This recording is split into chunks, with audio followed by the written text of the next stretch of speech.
Fox line ഇൻഫോയിലേക്ക് സ്വാഗതം. 62 ലക്ഷത്തോളം വരുന്ന പെൻഷൻ ഗുണഭോക്താക്കൾക്ക് തിരിച്ചടിയുമായി സർക്കാർ. 900 കോടി രൂപ നീക്കിയിരിപ്പ് ആവശ്യമായ പദ്ധതിയിൽ അർഹതപ്പെട്ട ആളുകൾക്കൊപ്പം അനർഹമായ നിരവധി ആളുകളും ഉൾപ്പെട്ടിട്ടുണ്ട് എന്ന പരാതികൾ ശക്തമാവുകയാണ്. ഈ സാഹചര്യത്തിലാണ് പരിശോധനകൾ ശക്തമാക്കാൻ സർക്കാർ തീരുമാനിച്ചത്. 2000 സ്ക്വയർ ഫീറ്റിന് മുകളിൽ വിസ്തൃതിയുള്ള വീടുള്ള ആളുകൾ, വീട്ടിൽ AC ഉള്ളവർ, 1000 cc എഞ്ചിൻ കപ്പാസിറ്റിയുള്ള വാഹനങ്ങൾ ഉള്ളവർ തുടങ്ങിയ ആളുകളെ പദ്ധതിയിൽ നിന്നും നീക്കം ചെയ്യുന്നതിനായി വീടുകളിൽ എത്തിയുള്ള പരിശോധനകൾ പോലും ശക്തമാക്കുമെന്നാണ് സർക്കാരിൽ നിന്ന് വരുന്ന ഏറ്റവും പുതിയ അറിയിപ്പ്.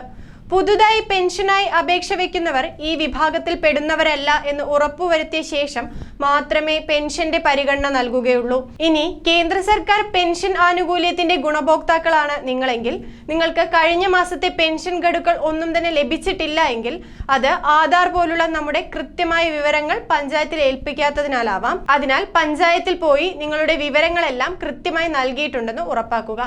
ആധാറുമായി സീഡ് ചെയ്ത ബാങ്ക് അക്കൗണ്ടുകളിലേക്കാണ് പണം ലഭിക്കുക. നിങ്ങൾ നൽകിയ ആധാറിന്റെ വിവരങ്ങൾ എന്തെങ്കിലും തരത്തിലുള്ള തെറ്റുകൾ സംഭവിച്ചാൽ പണം അക്കൗണ്ടിലേക്ക് ക്രെഡിറ്റ് ആവുകയില്ല. കൂടുതൽ ഇൻഫോർമേറ്റീവ് വീഡിയോകൾക്കായി ഫോക്സ് ലൈൻ ഇൻഫോ സബ്സ്ക്രൈബ് ചെയ്യുക.